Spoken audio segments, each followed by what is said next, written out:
Добрый день. Радыё Свабода пачынае жывую трансляцыю з будынку суда Маскоўскага района Мінску, дзе сёння будзе абвешчаны прысуд па справе Марыны Золатавай. Пачатак абвяшчэння прысуду чакаецца о 12:30. Суддзя Александр Петраш павінен нам і ўсёй краіне паведаміць, якое менавіта пакаранне галоўнай рэдактарцы партала Тутбай будзе абранае. Нагадаю, што тыдзень таму прокурор Юлія Харчейкіна прапанавала пакараць Марыну Золатаву штрафам. Штраф даволі вялікі, 1000 базавых адзінак, больш зразумелых коштах гэта 25 500 рублёў. Нагадаю, што Марыну Золатаву абвінавачваюць у бяздзеянні ўлады. Працэс судовы вось у гэтай залі над Золатавай пачаўся 12 лютага і праходзіў 8,8 дзён, аднак былі абвешчаныя перапынкі па некалькі дзён у тым ліку, і таму вось толькі амаль праз месяц пасля пачатку будзе абвешчаны прысуд. Марына Золатава, нагадаю, таксама не прызнае сябе вінаватай з фармулёўкай у сувязі з адсутнасцю складу злачынства. У сваім апошнім слове, якое прагучала ў гэтай жа зале роўна тыдзень таму, галоўная рэдактарка партала Тутбай па пунктах абазначыла, чаму менавіта яна не лічыць сябе вінаватай. Сярод галоўных аргументаў гэта тое, што яна асабіста не карысталася чужымі паролямі для заходу на платную падпіску агенцтва Белта. Яна ведала, што некаторыя з супрацоўнікаў карыстаюцца, аднак выказала сваю незадаволенасць гэтым і не ведала, што рэдактары Тутбай працягваюць карыстацца платнай падпіскай. Вось гэта былі асноўныя аргументы. Зараз вы бачыце атмасферу, якая цяпер пануе ў адной з самых буйных судовых заляў Мінска і, адпаведна, ўсёй Беларусі. Некалькі хвілін таму у залю зайшла прокурор Юлія Харчейкіна. Тут вельмі шмат журналістаў, вельмі шмат камер. Відавочна, што сёння гэта падзея дня. Магчыма, падзея дня не толькі для Беларусі, але таксама і для іншых краін, таму што бачу тут замежныя сродкі масавай інфармацыі. Ёсць і дзяржаўныя тэлеканалы, СТВ, таксама бачу БТ тут. Вось мы чакаем з хвіліны на хвіліну з'яўлення ў залі Золатавай. Яна, як і 12 лютага, пройдзе вось па гэтай так званай сіняй дарожцы. Вось Золатава з'явілася ў залі. Вось бачыце, праходзіць Марына Золатава.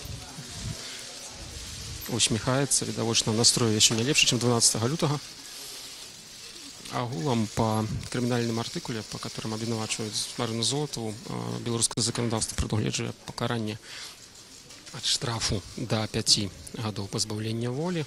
Таму, в прынцыпе, можна расцэньваць хоць і вялікі, але штраф як адно з мінімальна магчымых пакаранняў.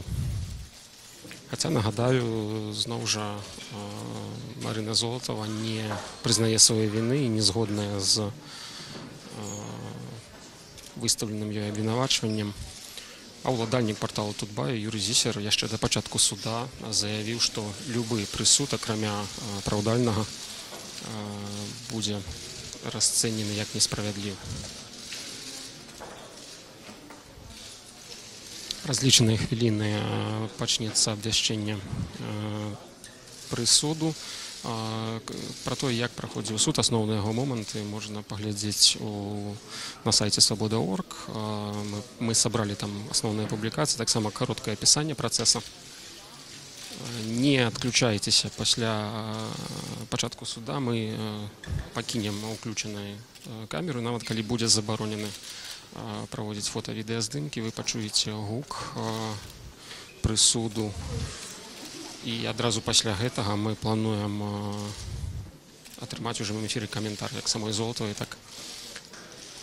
так і іншых асобаў. Агулам сёння ў зале не так шмат людзей, як у першы дзень, але дастаткова шмат.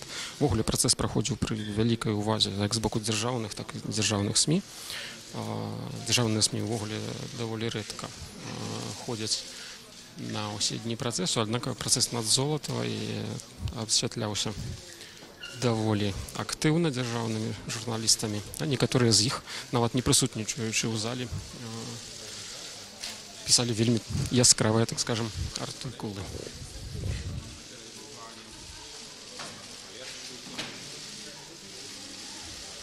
Вось бачыце зараз залю, яна запоўненая крыху больш, чым напалову. Бачым тут дыпламатаў, вельмі шмат журналістаў. Партал Тутбай, вялікая колькасць яго супрацоўнікаў тут зараз знаходзіцца.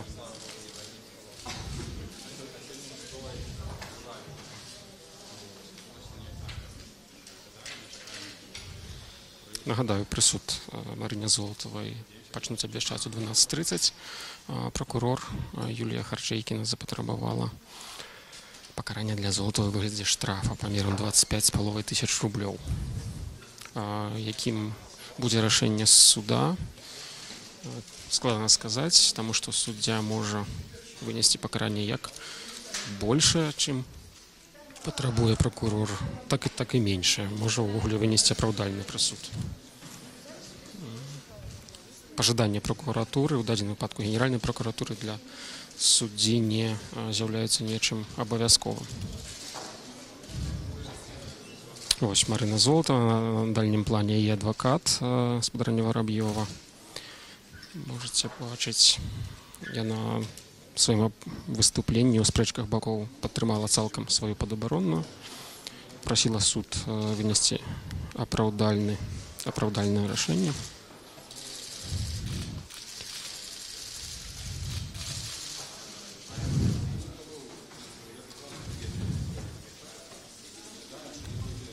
Бачым Марыну ў такім нефармальным строі з двумя бомбонамі.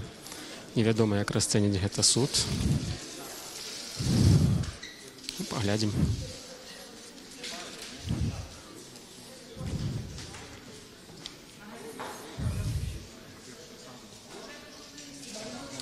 Прысутнічаюць таксама ў зале суда адвакаты, нанятыя агенцтвам Белта. Іх 2 чалавекі. Нагадаю, што яны патрабуюць, каб Золатава аплаціла іх паслугі.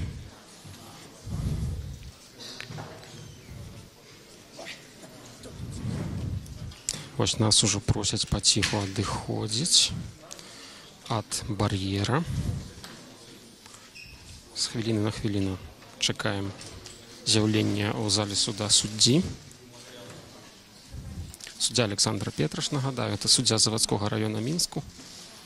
Увогуле справу разглядае суд завадскога раёну, але ў будынку маскоўскага суда. Адна з афіцыйных прычын гэта тое, што ў маскоўскім судзе ёсць такая вялікая і зручная для вынясення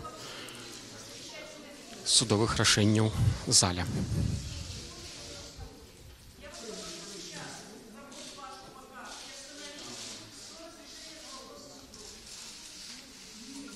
Нас просяць прыпыніць працу да вынясення суддзёй рашэння аб дазволе альбо забароне відэаздымак. Мы пакуль пераходзім у неактыўны рэжым, аднак камеру не выключаем і заставайцеся з намі. Мікрафоны нашы будуць уключаны.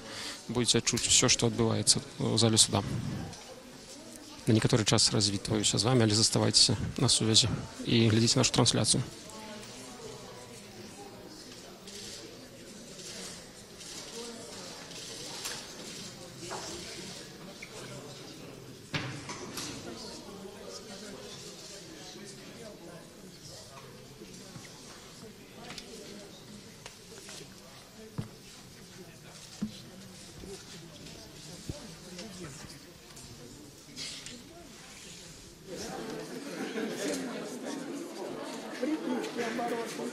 Платит уже, тут разошли.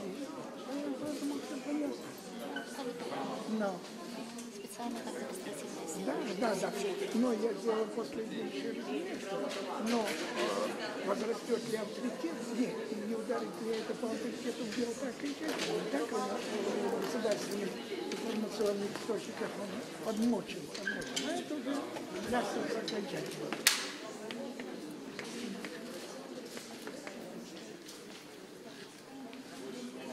Но надо все пережить. Я тоже через 1000 судов.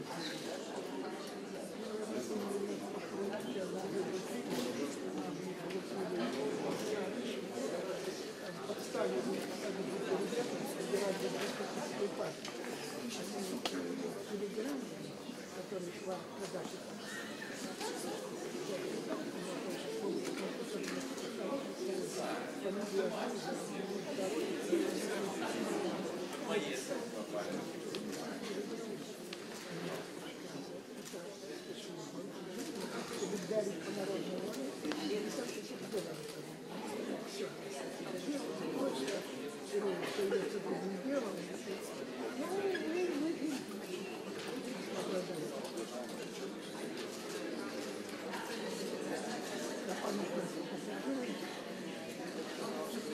Да, вы только крупным планом, потому что это бывает такой симпатией там, ребята,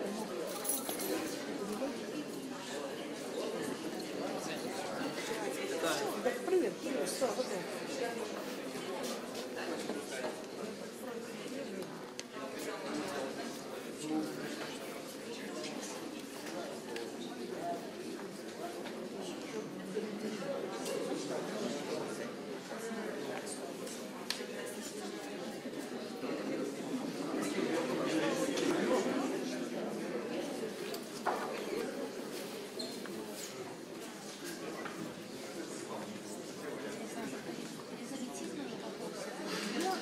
Судя по тому, что они часто вообще, не буду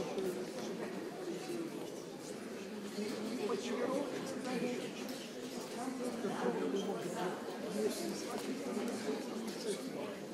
вопрос.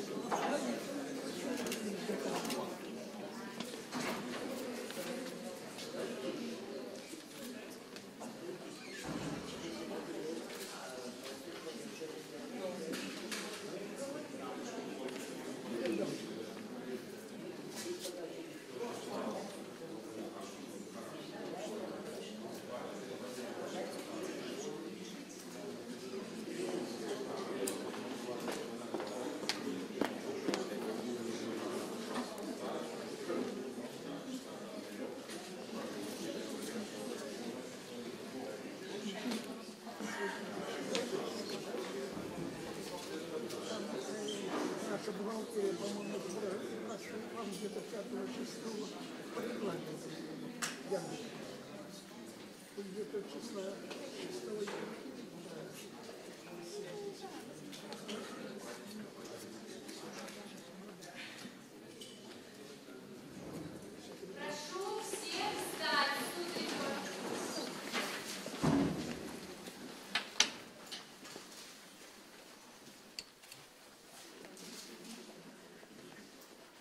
Поскольку в зале судебного разбирательства присутствуют представители средств массовой информации, мнение участников судебного разбирательства, возможности осуществления фото, киносъемки и видеозаписи при провозглашении итогового решения по делу. Обвиняемое ваше мнение. Защитник ваше мнение. Представители гражданского лица ваше мнение. Государственные лица ваше мнение.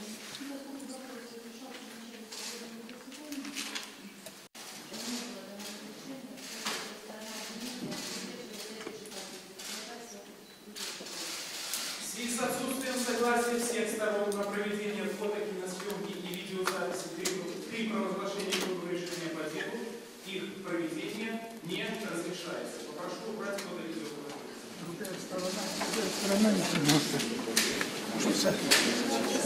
Да.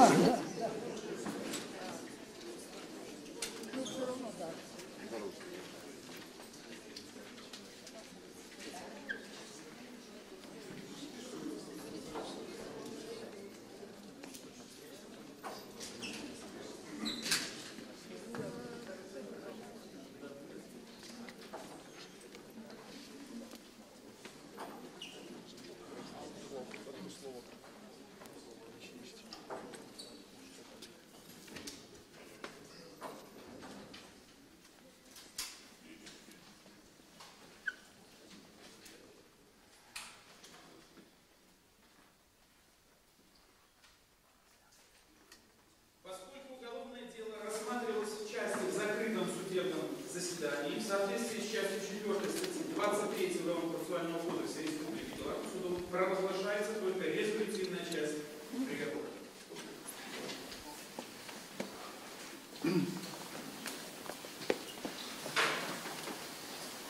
Приговор именем Республики Беларусь. 4 марта 2019 года суд Заводского района города Минска в составе председательствующего судьи Петроша с участием государственного обвинителя старшего прокурора отдела Генеральной прокуратуры Республики Беларусь Харчевича, защитника, адвоката Воробьевой, в помещении суда Московского района города Минска рассмотрел в открытом и в части в закрытом судебном заседании уголовное дело по обвинению Золотовой Марины Васильевны, родившейся 6 ноября 1977 года в городе Минске, гражданки Республики Беларусь, замужней, с высшим образованием, работающей главным редактором художественно-редакционного отдела ООО «Дубай Медиа», ранее несудимой, зарегистрированно проживающей по адресу город Минск, улица Есенина, дом 38, квартира 135, находившийся в порядке статьи 108 УК в изоляторе время содержания Грузполкома с 7 по 9 августа 2018 года, не содержавшийся под стражей в связи с данным делом, совершение преступления, предусмотренного частью 2 статьи 425 Уголовного кодекса Республики Беларусь.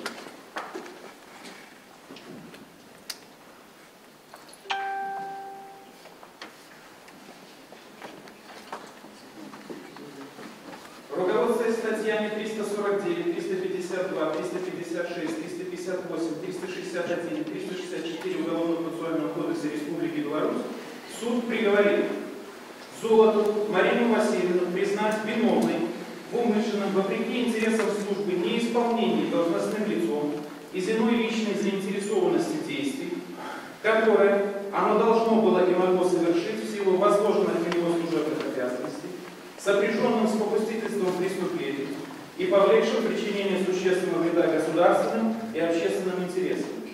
И на основании части 2 статьи 425 Уголовного кодекса назначить ей наказание в виде штрафа в размере 300 базовых величин, что составляет 7650 рублей.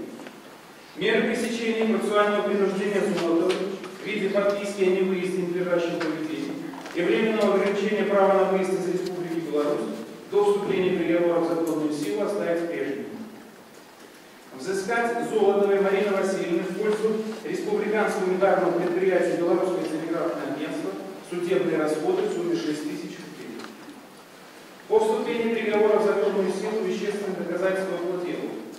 2 жестких магнитных диска CRT, системный блок Intel, ноутбуки Lenovo и HP с блоками питания, мобильный телефон Xiaomi Redmi 3, изъятый в ходе обыска по адресу город Минск, улица Есенина, дом 38, квартира 135, выдать по принадлежности Золотовой. Ноутбук Asus, мобильный телефон Xiaomi, сим-карта ноутбук, изъятый в ходе обыска по адресу город Минск, улица Разинская, дом 66, квартира 11, выдать по принадлежности УАЗ.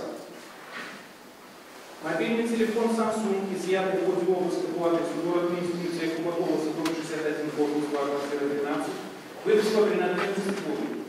Твердотельный накопитель Kingston, мобильный телефон Samsung, изъятый в ходе обыска по адресу город Минск, улица Рыбалка, дом 8, квартира 96, выдать по принадлежности Галдыгин.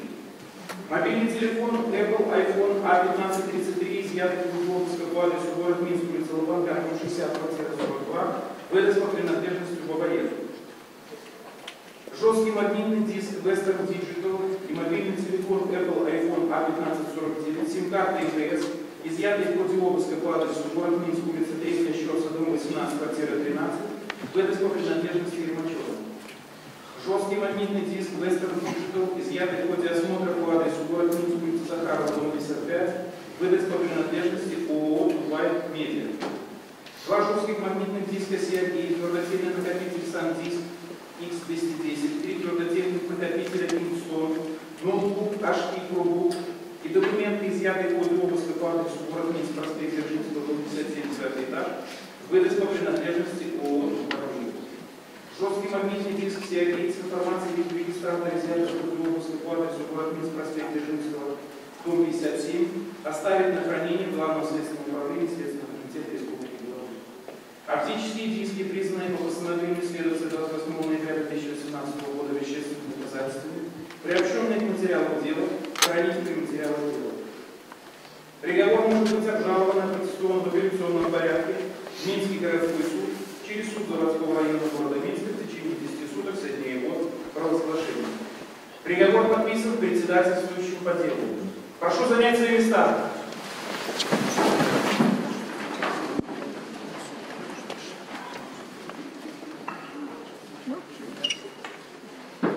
Да. Золотова, встаньте, пожалуйста.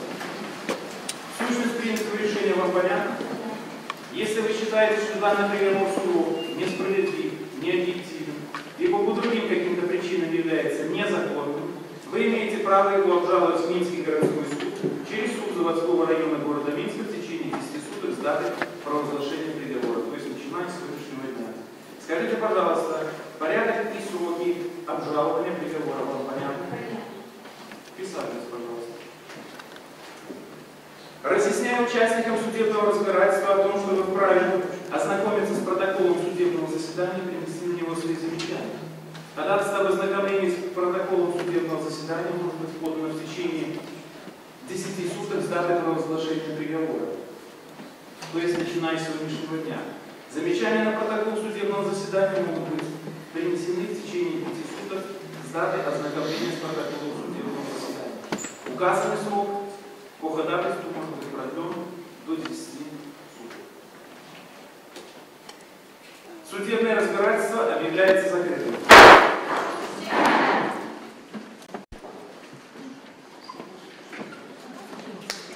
Три сотні базовых величин повинна заплатить Марина Золотова державе. Такое решение суда это больше, чем 3 разы меньше, чем просил прокурор. Акрамя гэтых грошай яшчэ суд абавязаў Марыну Золотову кампенсаваць агентству Белта выдаткі на працу 2 адвакатаў. Гэта яшчэ 6 000 рублёў. Агулам зараз складана падлічыць, але штосьці каля 14 000 рублёў Марына Золотова павінна будзе выплаціць згодна сённяшняму рашэнню суда. Нагадаю, што крымінальны артыкул, па якім судзілі Золатову, прадугледжвае пакаранне да 5 гадоў пазбаўлення волі. Такім чынам можам лічыць, што даволі мяккае пакаранне ў выніку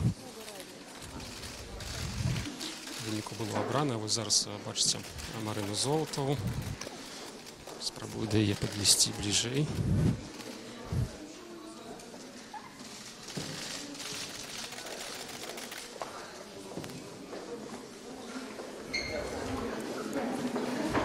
Марина Золотова подписывает протоколы, подписывает необходимые документы. Чекаем ее комментару по выниках присуду. Прошу всех покинуть зал судебного заседания.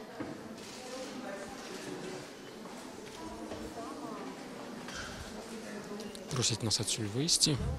О 13-й године увогуле зачиняется будинок суда. Напевно. Нас попросять нават выйти з будинку, тому каментар Марины Золотовой, головной редакторки портала Тутбай, вы яшчэ сёння побачыце, тому не выключайтесь.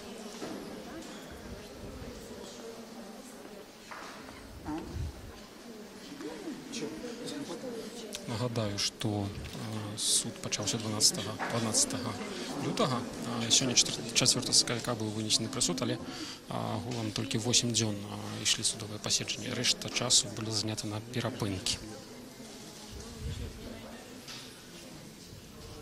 Упершыню ў гісторыі найноўшай Беларусі галоўны рэдактар недзяржаўнага сродку масавай інфармацыі быў асуджаны за сваю прафесійную дзейнасць. Такога яшчэ раней не здаралася. Вось Марына ставіць свае подпісы, а нас просяць актыўна пакінуць залю. Мы пакуль яшчэ знаходзімся тут.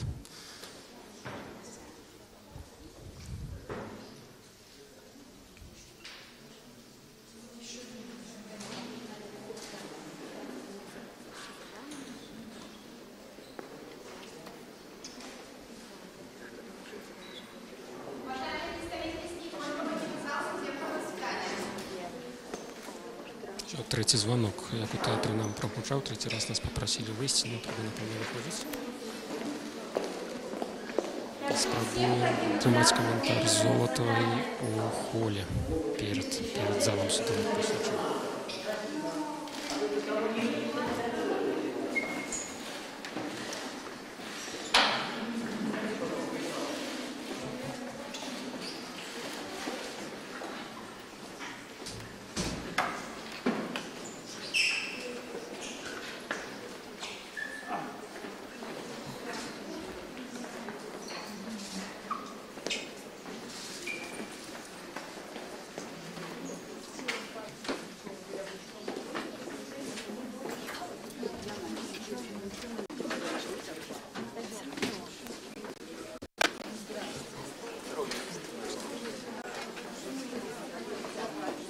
Саша, Саша.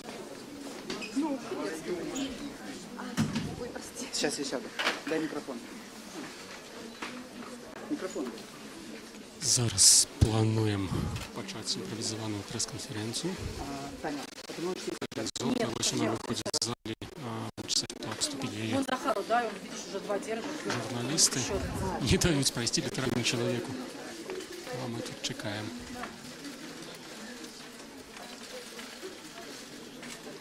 Чекаем першого коментаря. Нагадаю, 300 базовых величин штраф. Такое решение судьи, это раз меньше, чем просил прокурор.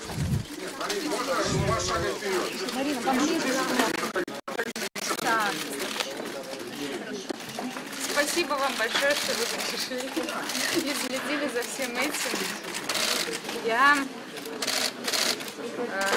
Я пока еще не определилась, буду ли я обжаловать, потому что, ну, вы знаете, что статистика по оправдательным приговорам 0,2%, поэтому, честно говоря, на такой, конечно, приговор я и не рассчитывала, и не ожидала. Меня порадовало то, что приговор оказался более мягким, чем попросила прокурор. Вот. Ну, пока что хочется отдохнуть. Спасибо большое журналистам за то, что следили. Огромное спасибо моим родным. Виновато себя чувствуете. Большое спасибо коллегам, которые поддерживали все это время.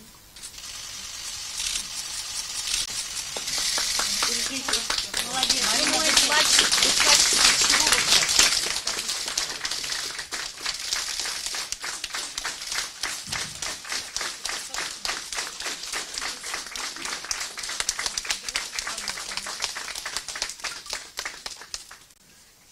Я уже пойду, хорошо. Обнять семью хочется.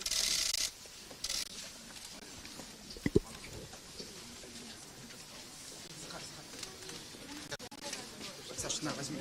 Если надо, иди туда, зайди. Да. Хорошо. Потому что бывает меньше, а суд дает больше. Было на прошлой неделе.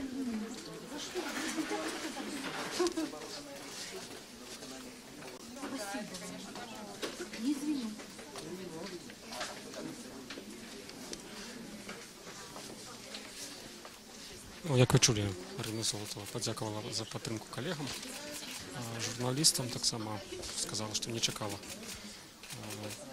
такого присуду. Нагадаю, суддя присудив Марині Золотовій штраф поміром 300 базових величин, прокурор просила 1000, і це більше, ніж 3 рази менший помір штрафу. Так, доказательств каких-то, да, ты не можешь говорить о чем-то со стопроцентной уверенностью. Ну, я как бы была убеждена, так и до сих пор убеждена, что за этим делом стоят это дело гораздо более глубокое и серьезное, чем дело несанкционированных заходов в раздел платы подписки. Политичное право. Ну, я бы не сказала, что не политическое, но разобраться с судьбами, или там, разобраться с независимыми медиа, показать, кто главный в интернете. Об этом я, конечно, думаю и думала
Мы паступова скачаем нашу живую трансляцию с суда Московского района Минску, где сегодня судья Александр Петраш вынес решение по гучной справе Белки, по справе Марины Золотовой. Головную редакторку портала Тутбай покарали 3 сотнями базовых одинок штрафу. Заставайтесь на свободе. Больше полную информацию про справу Белки на нашем сайте, и мы с вами развитываемся сегодня.